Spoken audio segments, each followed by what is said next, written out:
પતિ અને પત્ની એક સંબંધ છે કે જેને ઈશ્વરે જોડેલો છે. અને ઈશ્વરે સૌથી પહેલું જોડવું આદમ અને હવાનું એમણે જ જોડેલું હતું. અને બાઇબલમાં લખેલું પણ છે હિબ્રુઓના પત્ર 13:4 કે લગ્ન સર્વમાં માન યોગ્ય ગણાય. એટલે લગ્ન એ ઈશ્વર તરફથી એક બાબત છે, ઈશ્વરની બાબત છે. લગ્ન કંઈ ખોટું નથી, પરંતુ એ લગ્ન થવું એ ઈશ્વરનો એક આશીર્વાદ છે. અને પતિ મળવો કે પત્ની મળવી એ પણ ઈશ્વરનો આશીર્વાદ છે. બાળકો થવા એ પણ ઈશ્વરનો આશીર્વાદ છે. પણ અત્યારે આપણે ખાસ ભેગા થયા છે એ એના માટે કે પતિ અને પત્ની એટલે શું છે કે તમે લગ્ન કર્યું એ કદાચ કોર્ટમાં હોય, મંડપ નીચે હોય, કે પછી ચર્ચમાં હોય, કે પછી કોઈ હોલમાં હોય, એ ગમે તે જગ્યાએ તમે લગ્ન કર્યું, વિધિ ગમે તે થઈ હોય, રોમન કેથલિક વિધિ થયો હોય કે મેથોડિસ્ટ વિધિ થયો હોય, એનાથી આપણને કોઈ મતલબ નથી. પણ તમે પતિ પત્ની તરીકે જોડાયા એ મહત્ત્વનું છે. અને ખાલી પતિ બનવું એ જરૂરી નથી અને ખાલી પત્ની બનવું એ પણ જરૂરી નથી. પરંતુ પતિ એટલે શું અને પતિ કેવો હોવો જોઈએ, એટલે કે એક આદર્શ પતિ એ કેવો હોવો જોઈએ અને એક આદર્શ પત્ની કેવી હોવી જોઈએ. તો થોડા વખત પહેલાં એ શીખી ગયેલા, પણ આજે હું ડાયરેક્ટ જ ચાલુ કરું છું કે સૌથી પહેલાં આદર્શ પત્ની કેવી હોવી જોઈએ. આ છે પત્ની નહીં લખવાનું, આદર્શ પત્ની કેવી હોય છે પત્ની નથી લખવાનું, ખાલી પતિ લખે કે આદર્શ પત્ની જે છે એ કેવી હોવી જોઈએ. એ ફક્ત પતિઓ લખે, પત્નીએ નથી લખવાનું કે આદર્શ પત્ની તરીકે મારે શું કરવાનું છે, કે તમારો જ પતિ છે ઘર જઈને દેખાડી દેશે અને પહેલું દેખાડશે પહેલું જ દેખાડશે આવું કરવાનું છે.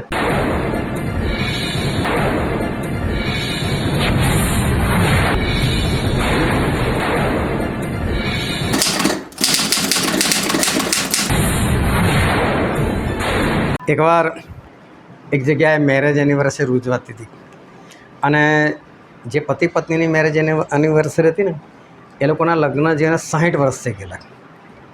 અને 60 વર્ષ એટલે બહુ મોટી બાબત કહેવાય. અને 60 વર્ષ તો લગ્ન જીવન ને, અને એ લોકો બંને પાછા બહુ ખુશ હતા.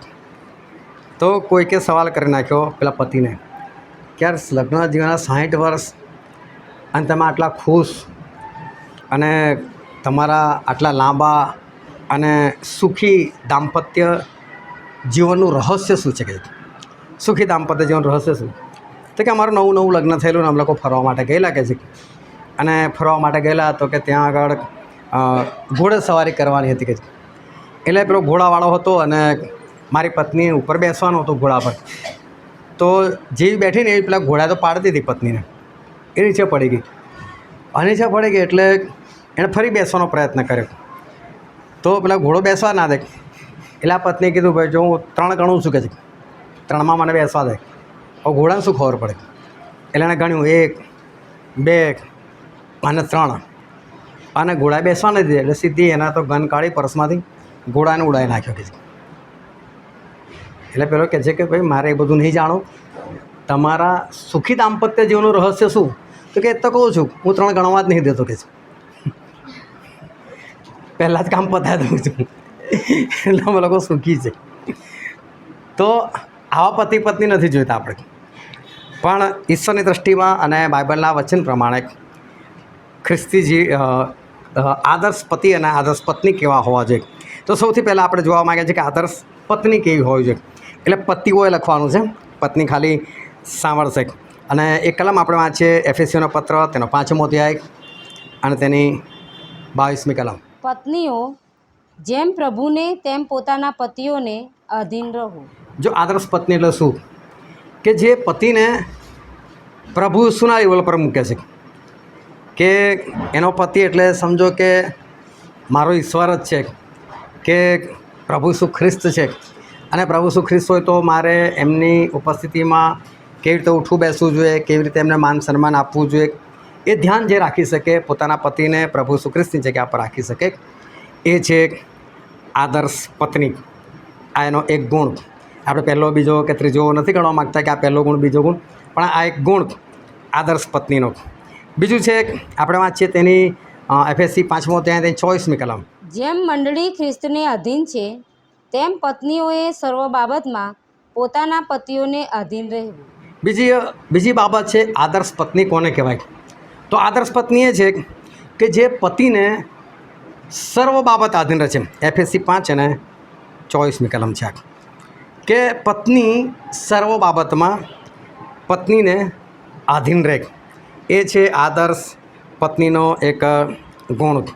પછી આપણે આગળ વાંચીએ FSCનો પત્ર 5મો અધ્યાય અને 27મી કલમ. અને જેને ડગ, કરચલી કે એવું કંઈ ન હોય, પણ તે પવિત્ર તથા નિર્દોષ હોય એવી મંડળી તરીકે પોતાની આગળ મહિમાવંતી રજૂ કરે. અહીંયા ફરી એકવાર પત્નીનો એક ગુણ લખવામાં આવે કે પત્ની કેવી હોવી જોઈએ? તો કે ડાઘ અને કરચલી વગરની. એટલે કે એના જીવન પર કોઈ ડાઘ ના હોવો જોઈએ, કોઈ કરચલી ના હોવો જોઈએ. તમે બધા પુખ્ત વયના છો, તમે સમજી શકો છો શું કહેવા માગું છું. ડાઘ અને કરચલી વગરની એ પત્ની હોવી જોઈએ. આદર્શ પત્ની એ છે કે જે એના પોતાના ઉપર કોઈ કલંક લાગવા દેતી નથી, કોઈ ડાઘ લાગવા દેતી નથી, પોતાના ચરિત્ર વિશે હંમેશા સભાન રહે છે. એ છે આદર્શ પત્ની. ચોથી બાબત છે આપણે વાંચીએ બાઇબલની અંદર નીતિવચનો પુસ્તક તેનો 31મો અધ્યાય અને તેની 15મી કલમ.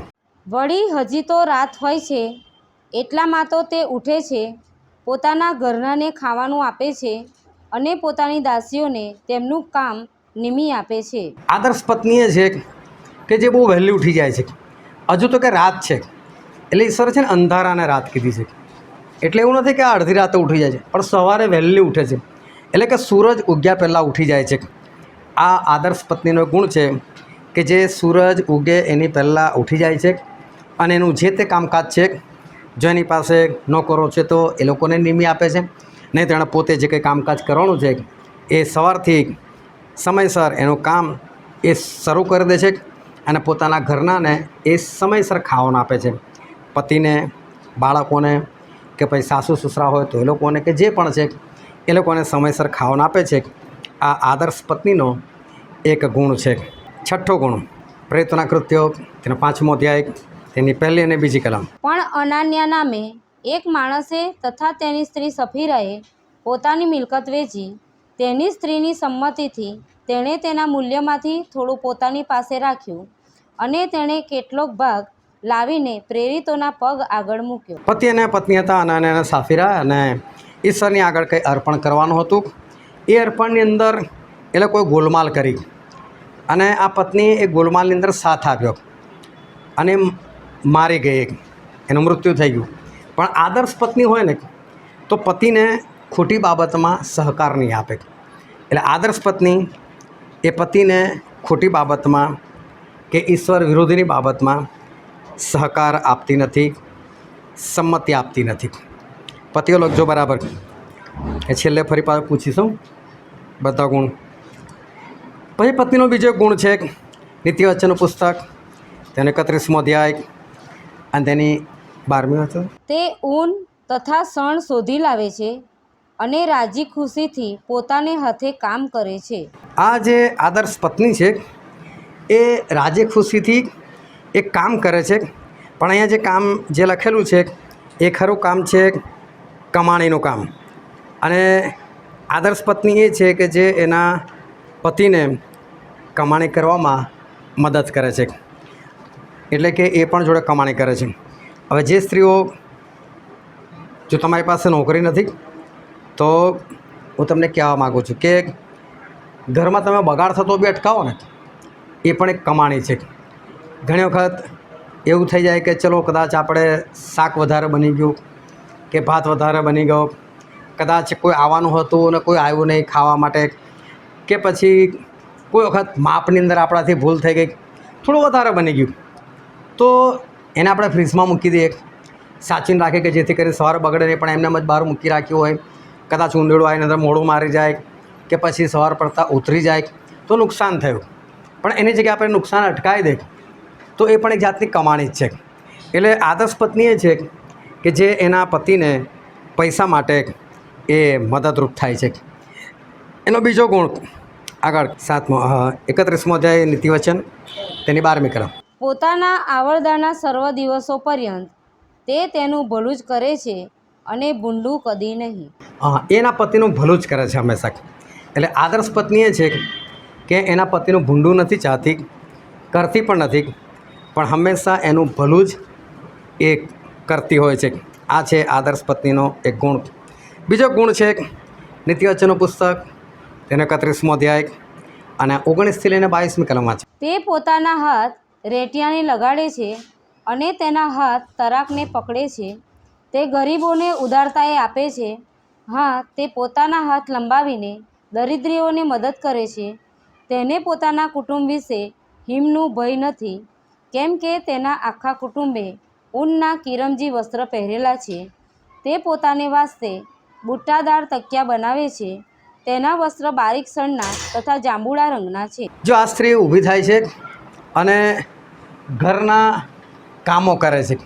હવે આ કયા ઘરના કામો કરે છે કે દાખલા તરીકે ચલો પતિના શર્ટની કોઈ સિલાઈ ઉકલી ગઈ તો પછી સિલાઈ મારી દે છે. એટલે એના માટે પતિએ બહાર નથી જવું પડતું અને 15-20 રૂપિયા ખર્ચ નથી કરવા પડતા. એટલે નાના મોટા આવા બધા જે ઘરના કામકાજ નીકળી જાય. કદાચ તકિયાનું કવર બનાવવાનું છે, તેના માટે શું બહાર લેવા જવાનું, ચલો આપણે ઘરે બનાવી દે. એટલે આવું ઘણું કામ એ શીખેલી છે અને એ કરીને ઘરના બધા કામકાજ એ બહાર નથી થવા દેતી, પોતે કરી દે છે.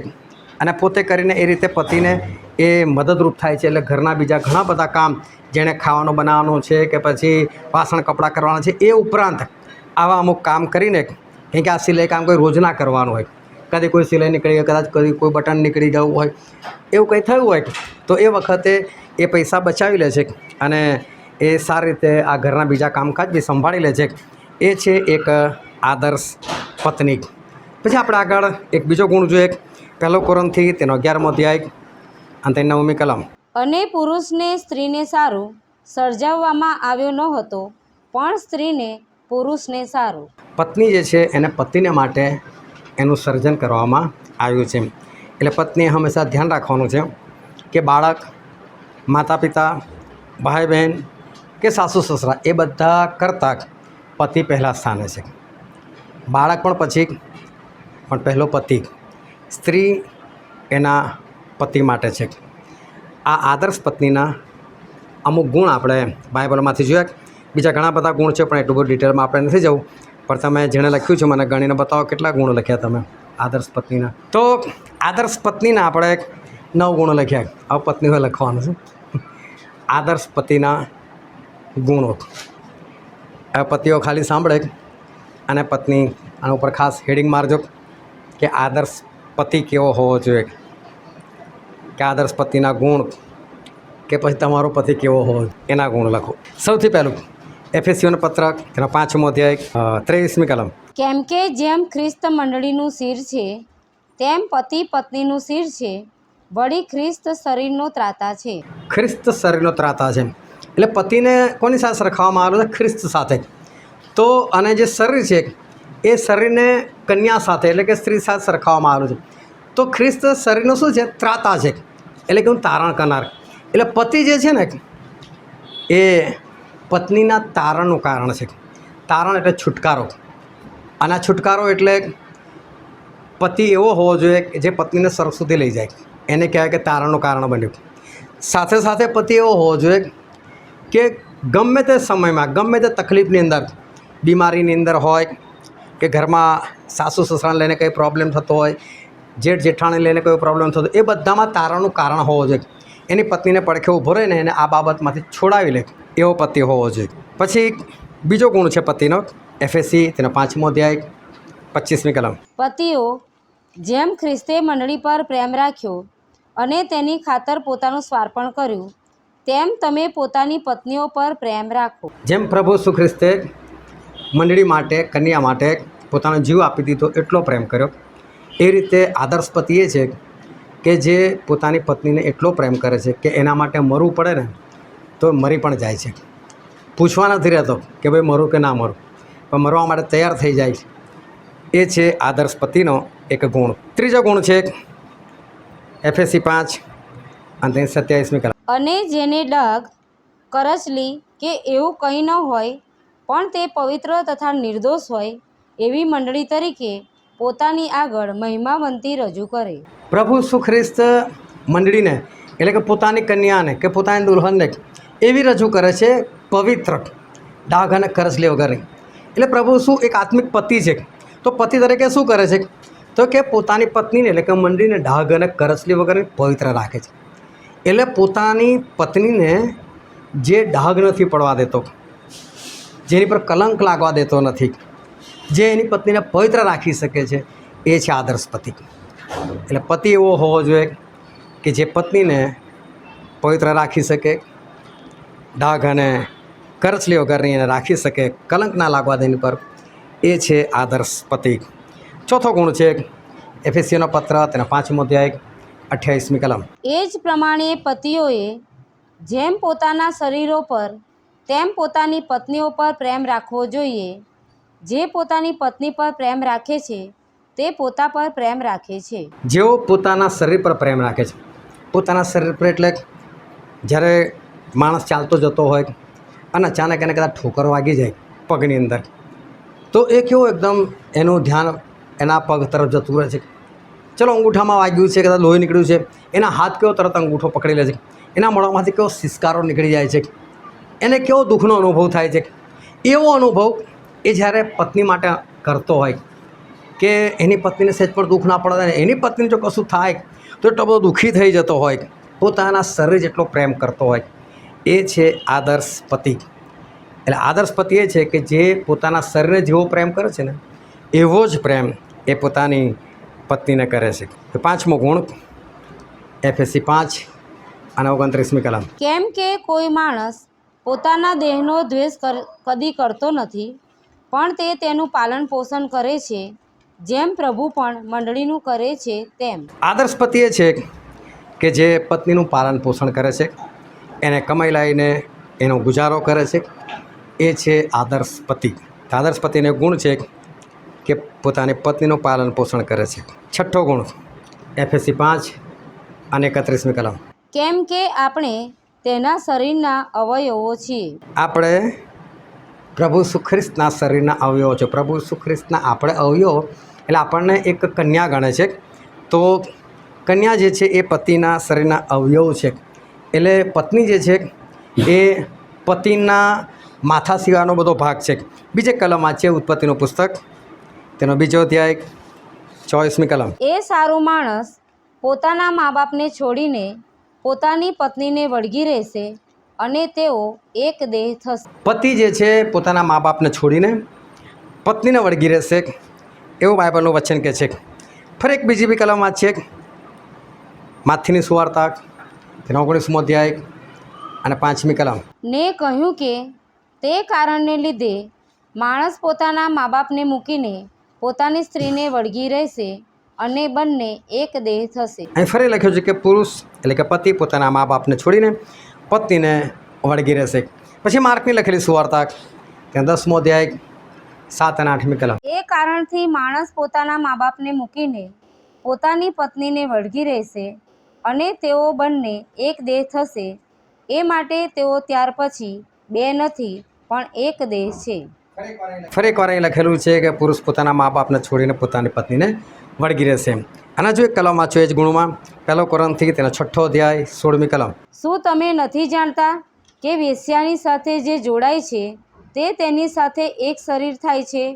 કેમ કે દેવ કહે છે કે એ બંને એક દેહ થશે. હા, પુરુષ અને સ્ત્રી બંને એક જ છે, એટલે શરીર એક જ છે એવું ઈશ્વર કહે છે. કેમ કે સ્ત્રી એની પાંસળી છે, એટલે બંને મળીને એક છે. તો પુરુષ શું કરશે તો કે મા બાપને છોડીને પત્નીને વળગી રહેશે. એટલે પ્રભુ એવું કહેવા માગે છે કે આદર્શ પતિ એ છે કે જે મા બાપ કરતાં પ્રથમ સ્થાન કોને આપશે? પત્નીને આપશે. એટલે આદર્શ પતિ એ છે કે જે પ્રથમ સ્થાન મા બાપને નહીં પણ પત્નીને આપે છે. પછી આગળ ગુણ છે બીજો નીતિવચનનું પુસ્તક તેના 5મો અધ્યાય અને 18 અને 19મી કલમ. તારો જરો આશીર્વાદ પામો અને તારી જુવાનીની પત્નીમાં આનંદમાન, પ્રેમાળ હરણી તથા મનોહર શિકારી જેવી તે તને લાગો. સર્વ પ્રસંગે તેના સ્તનોથી તું સંતોષ પામ અને તેના જ પ્રેમમાં તું હંમેશા ગરકાવ રહે. કે તારી જુવાનીની પત્ની એમાં તું સંતોષી રહે. એટલે માણસ હવે જુવાન રહ્યો છે કે નહીં એ અલગ વસ્તુ છે. એ બની શકે તો વૃદ્ધ થઈ ગયો હોય, પણ ઈશ્વર શું કહે છે કે તું જ્યારે જુવાન હતો અને તારી સ્ત્રી પણ જુવાન હતી, અને જ્યારે તમે બંને શારીરિક રીતે સારા દેખાતા હતા, અને એ સમયે તને તારી પત્ની જેટલી સુંદર લાગતી હતી એટલી તું મરવા બેસે ને, એટલે કે વૃદ્ધ બી થઈ જાય ને તારે પણ તારી પત્ની તને એટલી જ સુંદર લાગવી જોઈએ. એટલે આદર્શ પતિ એ છે કે એની પત્ની ગમે એટલા ઉંમરની થઈ હોય ને, એ 40થી વટાઈ ચૂકી હોય, 50થી બહાર નીકળી ગઈ હોય કે 60ની પર બહાર નીકળી ગઈ હોય, પણ હજુ પણ એને એટલી સુંદર લાગે છે જેટલી એને લગ્ન વખતે લાગતી હતી. એ આદર્શ પતિ છે.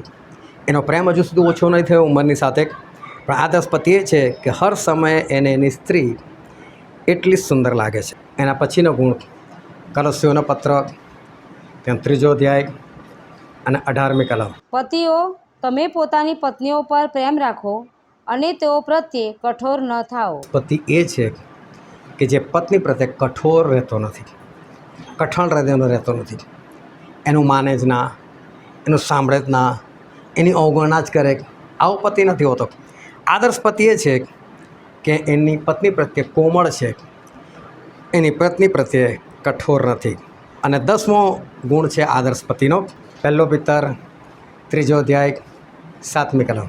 એ જ પ્રમાણે પતિઓ, સ્ત્રી નબળું પાત્ર છે એમ જાણીને તેની સાથે સમજણપૂર્વક રહો, અને તમે તેઓની સાથે જીવનની કૃપાના સહવારસ છો એમ ગણીને તેને માન આપો, કે જેથી તમારી પ્રાર્થનાઓ અટકાવવામાં ન આવે. આદર્શ પતિ એ છે કે જેની પત્ની સાથે સમજણપૂર્વક રહે છે અને એને માન આપે છે. આદર્શ પતિનો કયો ગુણ છે? 10મા નંબરનો ગુણ, કે એની પત્ની સાથે સમજણપૂર્વક રહે છે અને પત્નીને માન આપે છે. ચલો, કેટલા ગુણ થયા પત્નીઓ મને કહો. યુગરીબેન, તમારે કેટલા થયા? 10 થયા ને? ઓકે. જો આદર્શ પતિના ગુણ પત્નીએ યાદ રાખવાના છે, ખાસ ઘરે જઈને કહેવા માટે, અને આદર્શ પત્નીના ગુણ પતિએ યાદ રાખવાના છે. બરાબર. હવે આપણે આ બધા વચનો પહેલાં જોઈ ગયેલા હતા, પણ કેમ ઈશ્વર ખાલી લગ્ન પ્રત્યે ખુશ નથી, પણ પતિ અને પત્નીનું જે જોડું છે એમાં પત્ની એણે કઈ રીતે રહેવું જોઈએ અને પતિએ કઈ રીતે રહેવું જોઈએ એ ઈશ્વર આજે આપણને શીખવાડે છે. એટલે પતિ કેવો હોવો જોઈએ આદર્શ પતિ, અને પત્ની કેવી હોવી જોઈએ એ ઈશ્વરે આજે આપણને એના અમુક પોઈન્ટ આપણને દેખાડેલા છે. એવા ઘણા પોઈન્ટ છે, પણ આપણે આ 9 અને 10 જે મેઇન પોઈન્ટ છે એ આપણે જોયા છે. હવે આ લગ્ન બાબતની અંદર કે પતિ અને પત્ની બાબતની અંદર દેવની એક વ્યવસ્થા છે, અને દેવની વ્યવસ્થા હવે આપણે જોવા માગે છે. પતિ પત્ની બેઉ લખજો કે તમારા દાંપત્ય જીવનની અંદર ઈશ્વરની શું યોજના છે, એટલે બંને જણ લખજો. અને એ પ્રમાણે આપણે આગળ જીવન પણ જીવવાનું છે કે પતિ અને પત્નીના માટે ઈશ્વરની વ્યવસ્થા શું છે. માથીની સુવાર્તા, તેનો 19મો અધ્યાય અને તેની 5મી અને 6ઠ્ઠી કલમ. ને કહ્યું કે તે કારણને લીધે માણસ પોતાના મા બાપને મૂકીને પોતાની સ્ત્રીને વળગી રહેશે અને બંને એક દેહ થશે. ને કહ્યું કે તે કારણને લીધે માણસ પોતાના મા બાપને મૂકીને પોતાની સ્ત્રીને વળગી રહેશે અને બંને એક દેહ થશે. માટે તેઓ હવેથી બે નથી પણ એક દેહ છે. એ માટે દેવે જેને જોડ્યું છે તેને માણસે જુદું પાડવું નહીં. જે ગાડી ઈશ્વર શું કહે છે? પતિ અને પત્ની કેવી રીતે રહેવાનું? એક રહેવાનું. અને શું કહે છે કે પતિ પોતાના મા બાપને છોડીને પત્નીને શું લખેલું છે? ભૂતળું વળી ગયું છે, નહીં કહેતા કશી વસ્તુ જતી નહીં હોતું, પેલા ભૂતળું વળી ગયું છે. પેલા વાંદરાનું બચ્ચું વાંદરાને કેવી રીતે વળગી રહે? હા ને, આ એક વ્યવસ્થા છે ઈશ્વરની, કે પતિ અને પત્ની એકબીજાને વળગીને રહેવાનું છે. એટલે કે બેની વચ્ચે કોઈ જગ્યા નથી, એ બે એકબીજાને વળગીને રહેવાનું છે. અને પછી 1 કરંથીમાં લખેલું છે, તેનો 7મો અધ્યાય 5મી કલમ. એકબીજાથી જુદા ના પડો, પણ માત્ર પ્રાર્થનામાં લાગુ રહેવાને વાસ્તે એકબીજાની સંમતિથી થોડી વાર સુધી જુદા પડો તો પડો, અને પછી પાછા એકઠા રહો. રખેને તમે તમારા વિકારને વશ થયાને લીધે શૈતાન તમારું પરીક્ષણ કરે. આ બહુ મોટી વસ્તુ છે. આ તમે જુઓ કે પતિ અને પત્ની, ઘણી વખત પત્ની ઇઝરાયલ કમાવા જતી રહે, તો કોઈ વખત પતિ કોઈ જગ્યાએ કમાવા જતો રહે, એક દેશ છોડીને બીજા દેશની અંદર, અને પછી એ લોકોના દાંપત્ય જીવનની અંદર કેવી બધી ઘટનાઓ બને છે એ આપણને ખબર છે. અને વ્યભિચારના એ લોકો શિકાર થઈ જાય છે. તો ઈશ્વર આપણને ના પાડે છે કે પતિ અને પત્ની જુદા નહીં પડવું. કયા કારણથી જુદા પડો? તો કે પ્રાર્થના માટે. એટલે કે પ્રાર્થના માટે તમે જુદા પડો તો પડો એમ. એવું પણ નથી કે પ્રાર્થના એટલે તમે જુદા જ પડીને કરો. પ્રાર્થના બી જો બહેતર છે કે બંને સાથે મળીને કરે છે, જુદા નથી પડતા, તો ઓર વધારે સારું છે. પણ કદાચ પત્ની કોઈ કામમાં છે કે પછી પતિને બહાર કોઈ જગ્યાએ પ્રાર્થના માટે જવાનું છે, તો એવા સમયે પતિને પત્ની જુદા પડે છે તો ઠીક છે. પણ ફરી પાછા શું થઈ જાય લોકો? ફરી પાછા એ કરે. એટલે એવું પણ નથી કે પ્રાર્થના માટે પતિ જે છે એ પતિને છોડીને જ જતો રહે કે મેં તો પ્રાર્થના માટે પતિને છોડી દીધી છે, કે પત્ની એવું કે મેં મારા પતિને છોડી દીધું છે પ્રાર્થના માટે. નહીં, પ્રાર્થના કરવા માટે થોડા સમય પૂરતા જુદા પડો તો ઠીક છે, બાકી તમે એક જ રહો. આ ઈશ્વરની એક વ્યવસ્થા છે કે પતિ અને પત્ની એ હંમેશા સાથે રહે. એ લોકો જુદા કોઈ પણ કારણથી ના પડે તો ફક્ત પ્રાર્થનાના કારણથી, અને એ બી પ્રાર્થના સુધી જ, અને ફરી પાછા એ લોકો એક જ રહે. આ ઈશ્વરની યોજના છે. એટલે ધ્યાનથી સમજો કે ઘણા બધા લોકો જે સાક્ષી આપે છે ને, ઈશ્વરની કૃપાથી મારો પતિ ફોરેન ગયો કે મારી પત્ની ફોરેન ગઈને આટલા પૈસા, આ ઈશ્વરની કોઈ યોજના નથી. આ જૂઠું બોલે છે, કાં તો એ લોકોને ખબર નથી. ઈશ્વર આપણને ના જ પાડે છે, પતિને પત્નીએ આ કમાવા માટે જુદા પડે એવું લખ્યું જ નથી. એટલે વસ્તુ ખોટી છે. પતિ અને પત્ની એક જ રહેવાનું, એ ઈશ્વરની વ્યવસ્થા છે. જુદા પડે છે ત્યારે તો કે શૈતાન કામ કરી જાય છે. એટલે બંને ભેગા રહેવું આ ઈશ્વરની એ યોજના છે, કે એમની વ્યવસ્થા છે. પછી ઉત્પત્તિના પુસ્તકમાં લખેલું તેનો બીજો અધ્યાય 23 અને 24 કલમ. અને તે માણસે કહ્યું કે આ મારા હાડકામાંનું હાડકું ને મારા માંસમાંનું માંસ છે. તે નારી કહેવાશે, કેમ કે તે નરમાંથી લીધેલી છે. એ સારો માણસ પોતાના મા બાપને છોડીને પોતાની પત્નીને વળગી રહેશે, અને તેઓ એક દેહ થશે. ફરી એકવાર લખેલું છે કે તે પુરુષ પોતાના મા બાપને છોડીને પત્નીને વળગી રહેશે. એટલે બંને એકબીજાને વળગી રહેશે.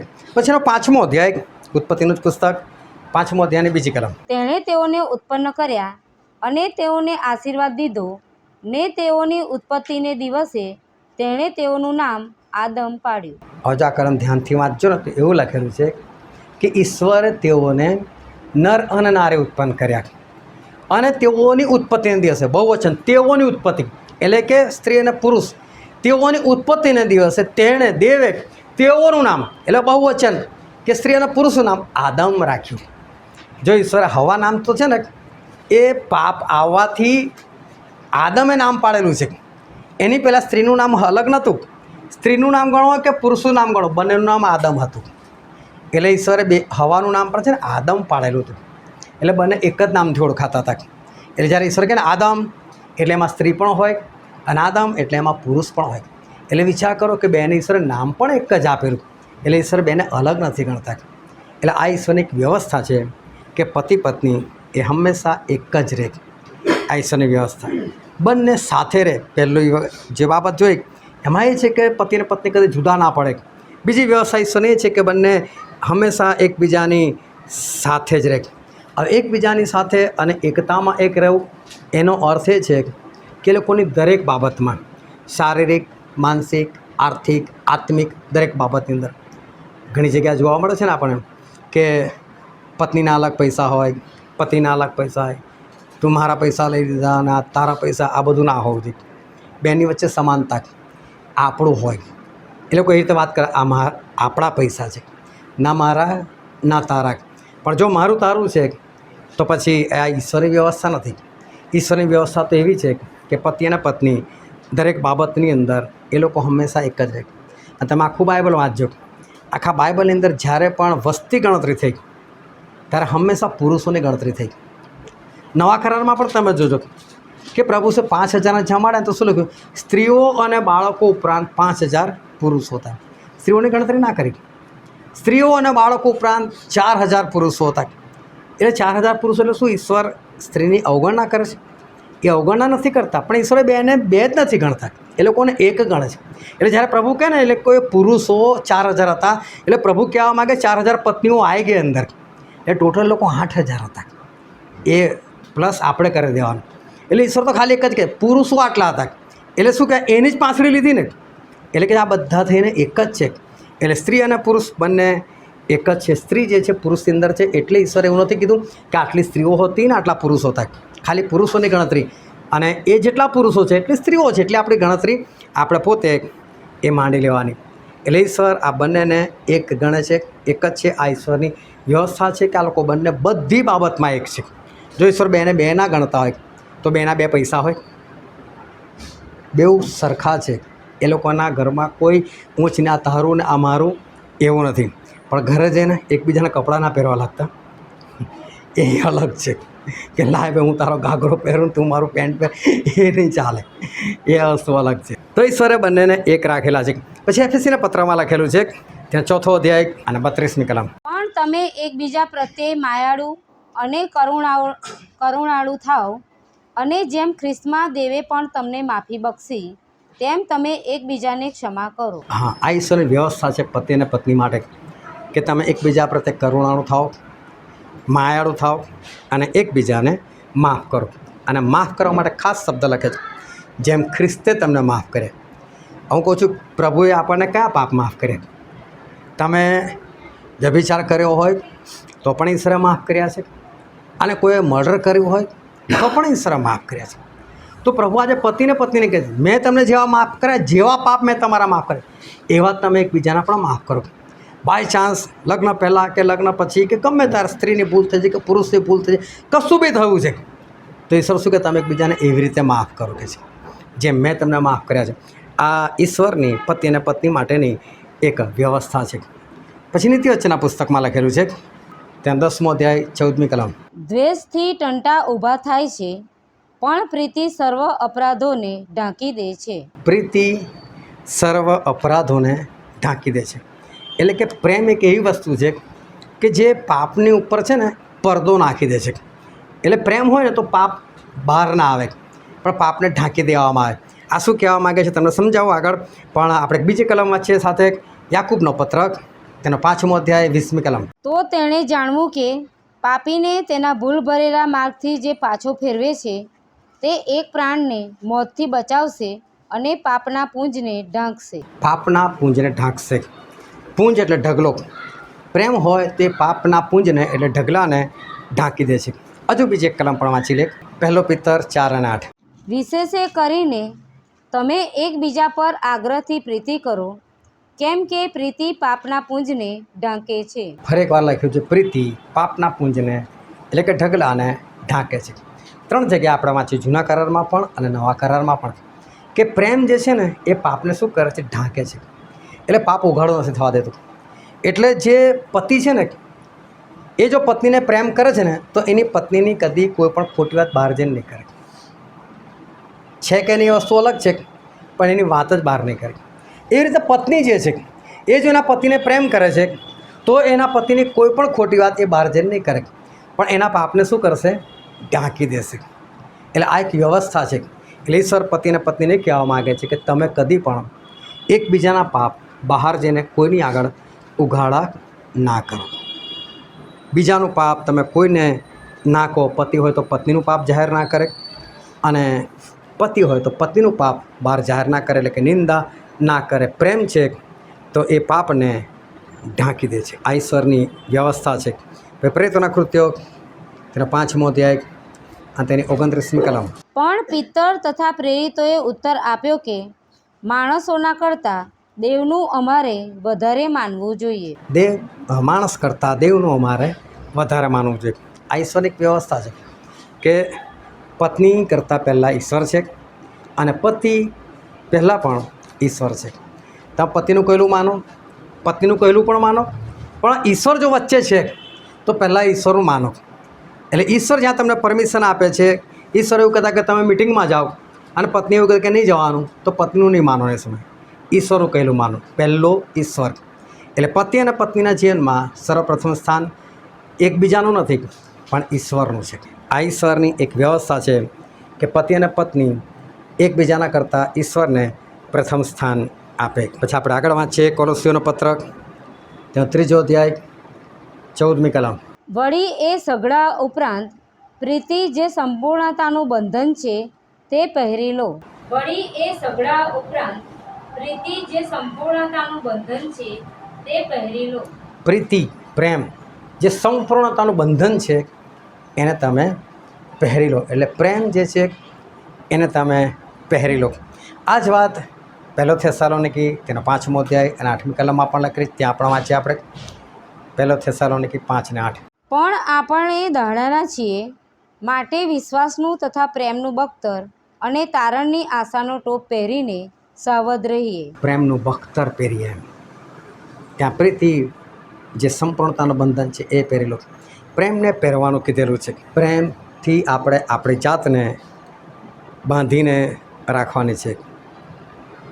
અને જો પતિ એ પત્નીને પૂરતો પ્રેમ આપે અને પત્ની એ પતિને પૂરતો પ્રેમ આપે તો પત્નીના પગલાં કદી બહાર નહીં જાય અને પતિના પગલાં પણ બહાર ન જાય. જો કોઈની પત્ની બહાર વ્યભિચારમાં ફસાય છે તો એ તો દોષી છે જ, પણ એની પહેલાં એનો પતિ વધારે દોષી છે. કારણ કે એને જો પૂરતો પ્રેમ આપ્યો હોત, એની કાળજી રાખીએ તો પત્ની કદી પણ આવું પગલું ના ભરત. અને જો પતિ કદાચ બહાર જાય છે તો એનો ગુનો તો છે જ, એની પણ એને સજા મળશે, પણ પત્નીનો ગુનો વધારે છે. કારણ કે જો એને પ્રેમ આપ્યો હોત, એને યોગ્ય રીતે એની સાર સંભાળ રાખી હોત તો પતિના પગલાં બહાર ના જાત. આ ઈશ્વરની એક વ્યવસ્થા છે કે પતિ અને પત્ની પ્રેમથી એકબીજાને બાંધી રાખે. આ કોઈ બંધન છે, પણ ખરેખર કોઈ બંધન દેખાતું નથી. પણ પ્રેમ એવો છે કે જો પત્ની કદાચ બહાર જોબ પર ગઈ છે તો છૂટે ને ત્યાં દોડીને ભાગવાનું મન થાય, ક્યારે ઘરે જવું, ક્યારે મારા પતિને મળું. જો પતિ બહાર ગયો છે તો એને પણ એ થાય કે ક્યારે ઘરે જવું, મારી પત્નીને મળું. આ એક બંધન છે. એને ઘરે આવવા એને પ્રેરે છે, એને બહાર લઈ જવા દેતું નથી, એને બાંધી રાખે છે. તો પ્રેમ એક બંધન છે. જો પતિ અને પત્ની એકબીજાને પ્રેમ કરે તો એ લોકો એકબીજાની સાથે જોડાઈ રહે છે અને ત્રીજી વ્યક્તિને કોઈ પણ પ્રકારનું સ્થાન એ લોકોના જીવનની અંદર મળતું નથી. આ ઈશ્વરની એક વ્યવસ્થા છે. ઈશ્વર પતિ અને પત્નીને કહે છે કે આ રીતે તમારે એકબીજાની સાથે એ રહેવું જોઈએ. અને પતિ અને પત્નીને માટે આ ઈશ્વરની વ્યવસ્થા છે. પણ હવે પતિ અને પત્ની માટે ઈશ્વરની એક યોજના છે.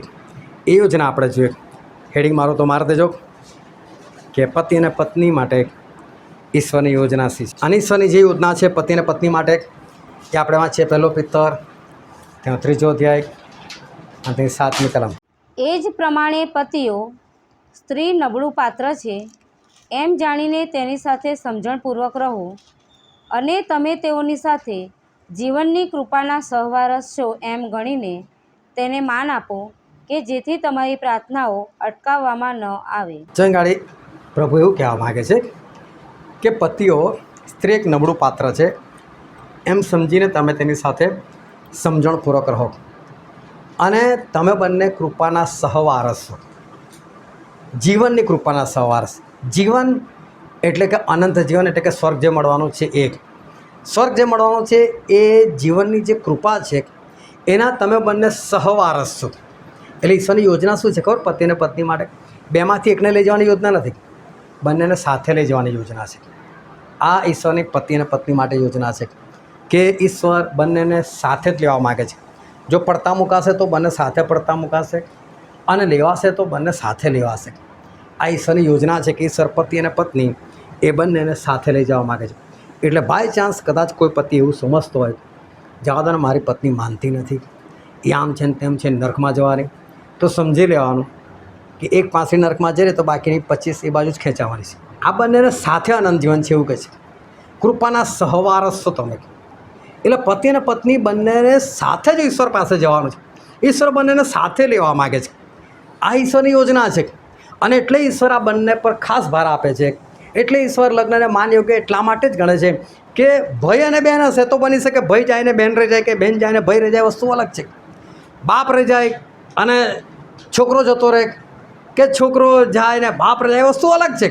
પણ પતિ અને પત્નીની વાત આવે તો ઈશ્વર કે બંને કૃપાના સહવારસ. આખા પરિવાર માટે ઈશ્વર નથી કહેતા, પણ ઈશ્વર ખાસ આ 2 જણ માટે, પતિ અને પત્ની માટે કહે છે કે તમે કૃપાના સહવારસ છો. એટલે જીવનની કૃપાના સહવારસ, એટલે આકાશ રાજ્યમાં પતિ અને પત્ની સાથે જ હશે. હવે જો તમારે જવું હોય, પતિઓએ જવું હોય તો તમારે ખાસ ધ્યાન રાખવું પડશે પત્ની આમ તેમ ના થવી જોઈએ, કેમ કે એના લીધે તમારું રહી જશે. અને પત્નીએ જવું છે તેણે પતિનું ધ્યાન રાખવું પડશે કે આમ તેમ થાય નહીં. અને બંને સાથે મળીને એકબીજાને પ્રેમ કરીને બંને સાથે જવાનું છે. આ ઈશ્વરની યોજના પતિ અને પત્ની માટે છે. આ એક જ યોજના છે, બીજી યોજના મારે આપણે જોવી નથી, પણ ઈશ્વરની ખાસ પતિ પત્ની માટે આ એક યોજના છે.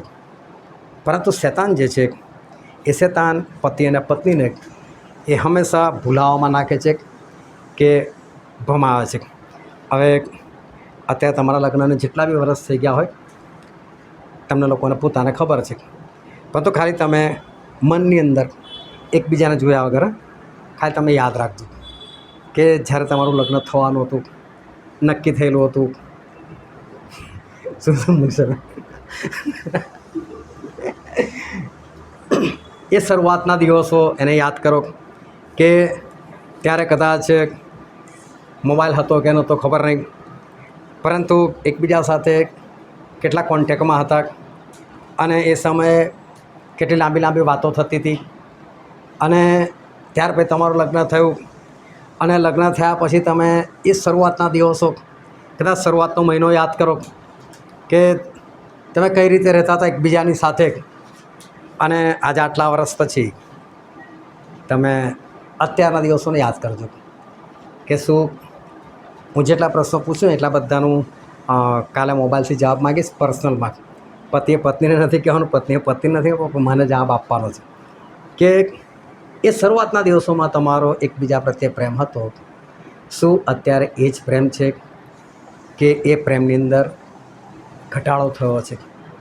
કદાચ 5%. ભલે તમે જોડે છો, બહુ સારી વસ્તુ છે, પણ ખરેખર શું એ પ્રેમ અત્યારે છે? શૈતાન ભમાવે છે. હજુ બી તમે સાથે તો રહો છો ને, હજુ બી તમે સાથે તો ખાવા બેસો છો, પણ પહેલાં તો કોળીઓ વાળીને જાણે ખાતા ના આવડતું એમ એકબીજાને ખવડાવતા હતા, પછી શરૂ કરતા હતા. કદાચ અડધો કલાક મોડું થાય તો પ્રેમથી રાહ જોતા હતા કે ના ભાઈ આવે પછી ખાઈશું. અત્યારે ખરેખર એ પ્રેમ છે કે પછી એમાં ઉણપ આવે છે? ભલે સાથે રહો છો, હજુ પણ તમે એકબીજા છૂટા પડવા નથી માગતા, એ વસ્તુ અલગ છે. પણ એ કહેવા માગું કે એ વખતે જેટલો પ્રેમ હતો એટલો પ્રેમ ખરેખર અત્યારે છે? શૈતાન ભમાવે છે કે તમે સાથે રહો છો, હજુ સાથે ખાઓ છો, પીવો છો, હજુ બી તારી પત્ની તારા કપડાં ધોઈ રાખે છે, તને ટિફિન બનાવીને આપે છે, બધી વસ્તુ બરાબર, પણ એ વખતનો પ્રેમ એ શું ખરેખર અત્યારે છે? એને તમે યાદ કરજો અને ફરી પાછા એ જ પ્રેમમાં જોડાવાનું છે એનો ખ્યાલ પણ રાખજો. જો તમે પતિ છો કે પત્ની છો, પણ જો કદાચ તમારો પતિ કે તમારી પત્ની એ મિટિંગમાં નથી આવતા અને લોકો સંગતમાં નથી રહેતા, તો શું તમને આજે એવો પ્રેમ ખરો કે તમે એના માટે સતત ઉપવાસ કરતા હોય, તમે સતત એના માટે ઈશ્વર પાસે જઈને ઈશ્વરને વિનંતી કરતા હોય કે ઈશ્વર તમે મારી પત્નીને બચાવી લો કે મારા પતિને બચાવી લો? કે તમને એવું થાય કે આટલું બધું સાંભળે છે તો નહીં માનતી તો મરવા દો? આજે કયો પ્રેમ છે તમારો? શૈતાન તમને કઈ જગ્યા પર ભમાઈને લઈ ગયેલો છે? ખરેખર તમે એ શરૂઆતના પ્રેમમાં છો કે નહીં, એ ખાસ પોતાના જીવનની અંદર ધ્યાન રાખજો. અને આજે તમારો પ્રેમ કઈ જગ્યા પર છે અને શૈતાનને હરાવીને એ ફરી પાછો એ જ પ્રેમની અંદર એ જવાની જરૂર છે. એક નાનકડી વાત પણ સત્ય ઘટના એક બની ગયેલી, મેં પહેલાં પણ એકવાર કીધેલી, આજે ફરી હમણાં મને યાદ આવે એટલે તમને કહું છું કે પતિને કોઈ બહાર કોઈ સ્ત્રી સાથે લફડું થઈ ગયું અને એટલે એને એની સાથે લગ્ન કરવું હતું. એની સાથે લગ્ન કરવું હતું એટલે એની જે મૂળ પત્ની હતી એને બહુ હેરાન કરતો, ટોર્ચર કરતો હતો, છૂટાછેડા માટે બહુ ટોર્ચર કરતો હતો. પેલી એને ખોવા નથી માગતી, એને છૂટાછેડા આપવા નથી માગતી, પણ આને હવે એનામાં કોઈ રસ નહોતો રહ્યો, એવી જ સ્ત્રી સાથે લગ્ન કરવા માગતો હતો. અને જજે બી પેલી સ્ત્રીને કહી દીધું કે જ્યાં તારી સાથે રહેવા જ નથી માગતો તો તું સાથે રાખીને કરીશ બી શું કહે છે? એટલે એણે કીધું સારું કે છે, હું મહિના પછી મારા પતિને છૂટાછેડા આપી દઈશ કે છે, પણ મારી એક શરત છે કે છે, એની શરત તમે માન્ય કરો તો કે છે. પેલાને તો ગમે ત્યારે છૂટવું હતું, એટલે કે બધી શરતો મંજૂર, મહિના માટે જે તું કે બધું કરીશ.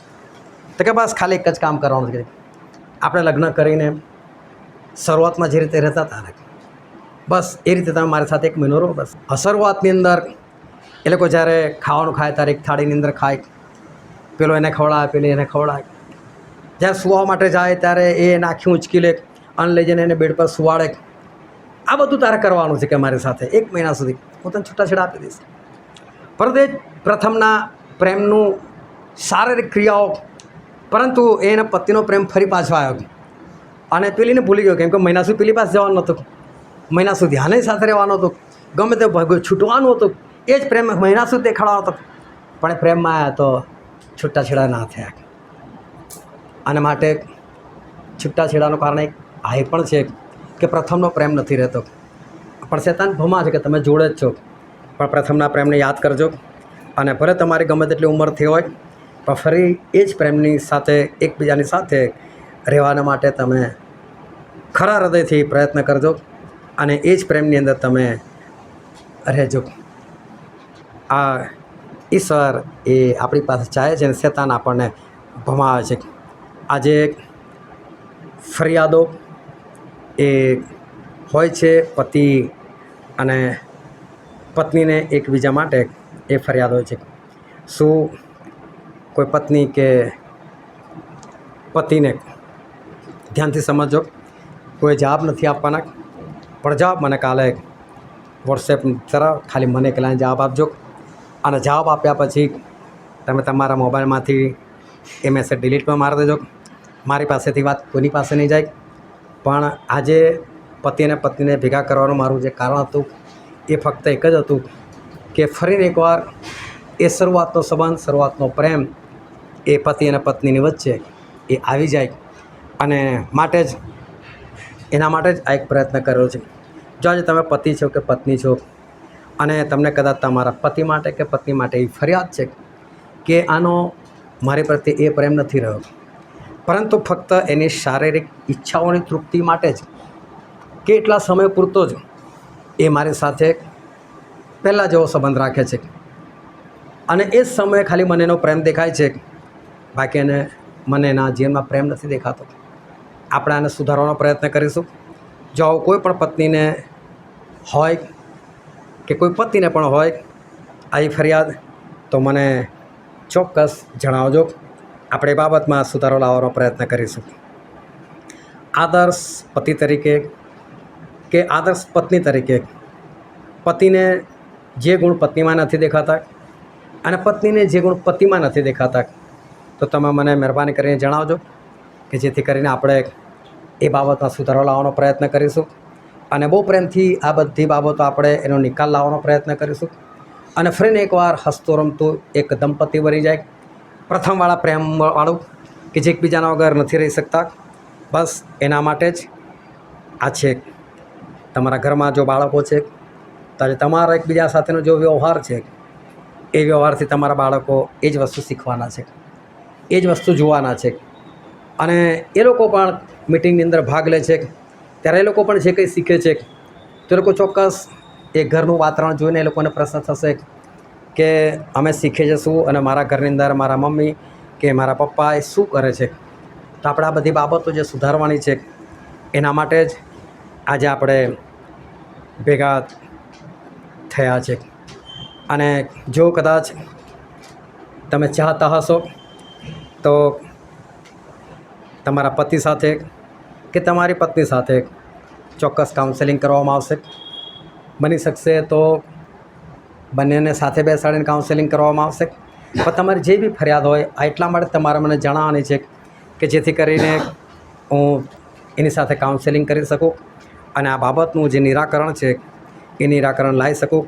કારણ કે છેલ્લા દિવસોની અંદર મને એક આગેવાન તરીકે પતિ અને પત્ની વચ્ચેના સંબંધો વચ્ચે મને ઘણું બધું એવું જાણવા મળ્યું કે જે ખરેખર મારા માટે ખોટું હતું અને ઈશ્વરની દૃષ્ટિમાં પણ એ ખોટું હતું. માટે આપણે બધું સુધારવા માગીએ છીએ અને માટે જો કોઈ પ્રશ્ન હોય તો આપણે કાઉન્સેલિંગ દ્વારા આ બધી બાબતોને આપણે દૂર કરી શકવાનો આપણે ચોક્કસ પ્રયત્ન કરીશું. સાથે સાથે હું તમને કહી દઉં કે જે રીતે તમે વચનો જાણી ગયેલા છો, જે રીતે તમે ઈશ્વરને ઓળખી ગયેલા છો, એ હિસાબે તમે છૂટાછેડા કદી નથી લેવાના. તમે એકબીજા સાથે છૂટાછેડા નથી લઈ શકવાના, કારણ કે તમને ખબર છે કે ઈશ્વરના વચનની વિરુદ્ધ છે. જો તમે છૂટાછેડા નથી લઈ શકવાના, જો તમે એકબીજાનું મર્ડર નથી કરી શકવાના અને તમારે એકબીજા સાથે જ રહેવાનું છે, તો ભાઈ જેમ તેમ થોડું રહેવાનું છે. આપણે પ્રેમથી જ ના રહે, એ શરૂઆતવાળા પ્રેમથી જ ના રહે કે આપણને એકબીજાની જબરદસ્ત ઈચ્છા હોય, આપણે એકબીજાને મળવાની જબરદસ્ત ભાવના હોય, તલાપ હોય અને એકબીજાના માટે મરી મીટવાની ભાવના હોય, તો આપણું જીવન કેટલું સરસ રીતે જશે. આપણે કેટલા આનંદથી આપણું દાંપત્ય જીવન જે છે એ આપણે પૂરું કરી શકીશું. અને માટે એક ખ્રિસ્તી લોકો તરીકે, વિશ્વાસીઓ તરીકે તમે આદર્શ દંપતી બનો, આદર્શ પતિ બનો, આદર્શ પત્ની બનો. તમારા બાળકો તમને જુએ, તમારા અડોશી પડોશી જુએ, તમારા સંબંધીઓ તમને જુએ, અને ઘણા બધા લોકોના જીવનમાં તમારા લીધે ફેરફાર થાય, લોકોના જીવન બદલાય.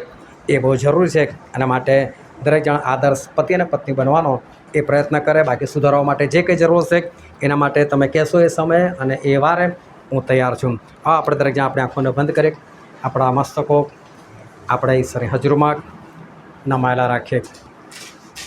વાલા આ સમય છે કે પત્ની તરીકે અને પતિ તરીકે આપણે પોતાના મનની આપણે તુલના કરીએ. આપણે પોતે અત્યારે કઈ જગ્યા પર છે એની તુલના કરીએ. ભલે પતિઓએ એ બાબત નથી લખી કે આદર્શ પતિ કેવો હોવો જોઈએ, કે પત્નીઓએ એ બાબત નથી લખી કે આદર્શ પત્ની કેવી હોવી જોઈએ, પરંતુ સાંભળ્યું તો તમે લોકોએ છે જ. જો તમે પત્ની છો અને તમને લાગે છે કે આદર્શ પત્ની તરીકે જે ગુણ મારામાં હોવા જોઈએ નથી, તમે એને પ્રાપ્ત કરો. કશું અઘરું નથી. આપણા ઈશ્વર મહાન છે. એ સગળું પૂરું પાડશે. એમ આપીને આત્મા આપતા નથી. જો આજે પુરુષ તરીકે એવું લાગે છે કે આદર્શ પતિ તરીકે ઘણા ગુણ મારામાં નથી કે 2-4 ગુણ મારામાં નથી, તો ઈશ્વર તમને પૂરું પાડશે. પણ તમે એના માટે પોતાની જાતને તમે તૈયાર કરો. ઈશ્વર આત્મા ભરપૂરીમાં આપશે અને તમે એ બાબતથી આઝાદ થઈ શકશો.